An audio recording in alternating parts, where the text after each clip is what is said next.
Cinderella and the prince attend a picnic which the fairy godmother, Jack, and Gus have prepared celebrate their first anniversary. Meanwhile, at the Tremaine mansion, Cinderella's stepsisters Anastasia and Drizella are bitterly doing Cinderella's old chores. Anastasia wanders off and stumbles upon the picnic.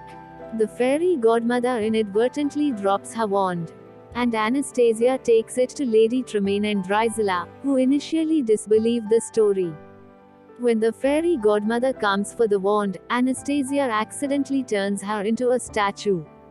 Lady Tremaine, reveling at a chance to restore her own fortunes at Cinderella's expense, uses the wand to time travel to the day the Grand Duke fitted the glass slipper on Cinderella. She uses the wand to expand the slipper so that it fits Anastasia. And the Grand Duke declares Anastasia the prince's soulmate.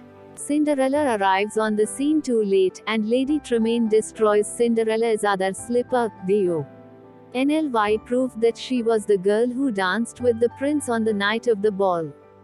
Determined to set things right, Cinderella follows her stepfamily to the palace with Jack and Gus.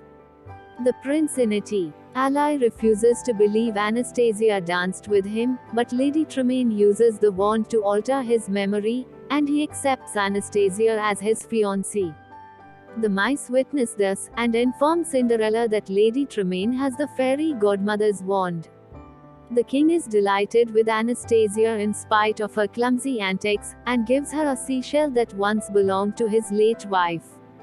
Meanwhile, the prince begins to realize that he does not feel love for Anastasia despite Lady Tremaine's spell. Sneaking into the Tremaine's room disguised as a palace maid, Cinderella and the mice manage to steal back the wand. But Cinderella is captured by the palace guards before she can use it. Cinderella briefly touches the prince's hand as she is taken away, and he begins to recognize her. Lady Tremaine orders Cinderella exiled from the kingdom by ship. Jack and Gus find the prince and explain the whole story to him. Cinderella's bluebirds then arrive with the repaired other slipper as proof. The prince intercepts his ship before it leaves and embraces Cinderella.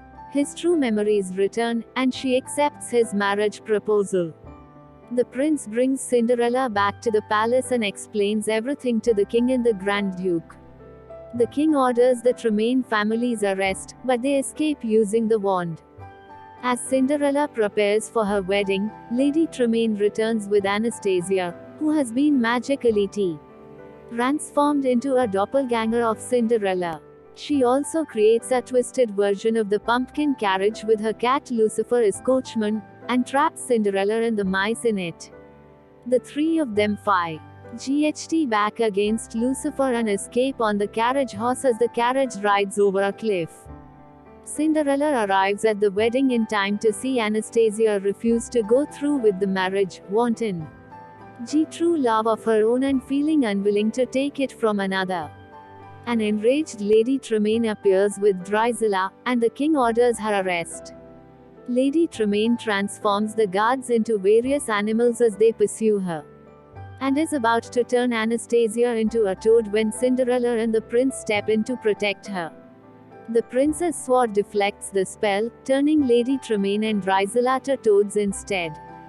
Anastasia uses the wand to return to normal, and offers the seashell back to the king, feeling she does not deserve it. The king, asserting that everyone deserves a chance at love, allows her to keep it. Cinderella and Anastasia reconcile, and together restore the fairy godmother. She considers undoing Lady Tremaine's change of events, but sees that Cinderella and the prince's way has grown stronger thanks to the adventure, and decides to let them continue as they are. During the credits, Anastasia moves into the palace with Cinderella and reunites with the baker from Cinderella 2.